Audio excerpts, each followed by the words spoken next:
What is going on, gamers?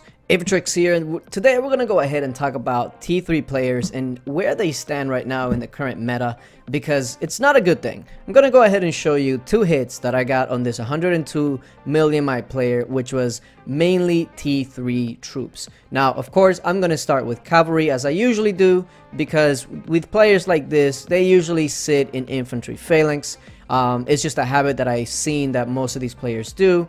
And then he's at 102 and drops him to 86. So that's a very big heavy hit at the beginning. Now keep in mind that he didn't have war gear and apparently was not on, but it still stands to reason. With about 1.5 million troops and most of it being T3, now players that are T3 players are in much more danger than they were before. Now before, it used to be that if you have like 1.8 million troops, you can either hide them if you're going to be taking a rally, or you can defend decently well if you're going to be taking solo attacks. But now with mythic gear and all of this new research to power people, that's no longer a really nice safe zone for the T3 players, just because of the lack of stats that they're going to have. And with this one, I already had a size boost and an army attack boost, and I just needed to go ahead and attack twice to wipe out 1.5 million troops that were mainly T3. Now keep in mind, I'm not really like this huge maxed out player with mythic gear, etc., and I still was able to take him down in 2 hits with a negative title.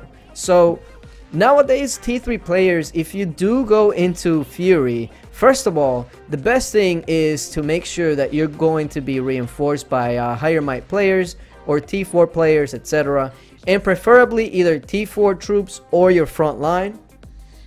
The other thing is just to try to avoid Fury at all costs, unless you really need it for rallies, etc., because you're probably one of the more vulnerable players in most kingdoms. Now, of course, this doesn't hold true if your kingdom is newer and there isn't like these huge players that are in most other kingdoms, but in general, if you're just a T3 player with 1.5, 1.6 million troops, where you were saved before because you could take solo attacks, and if you were rallied, you could just hide, nowadays, that's just not the case. If 2 or 3 people port next to you and solo attack you and time it well, even if you're online, even if you have reinforcements, you're just not going to take these hits so well because of all the new gears, the new researches, etc. So if you're a T3 player, make sure that you stay protected. But yeah, appreciate you guys for watching, and until later, bye.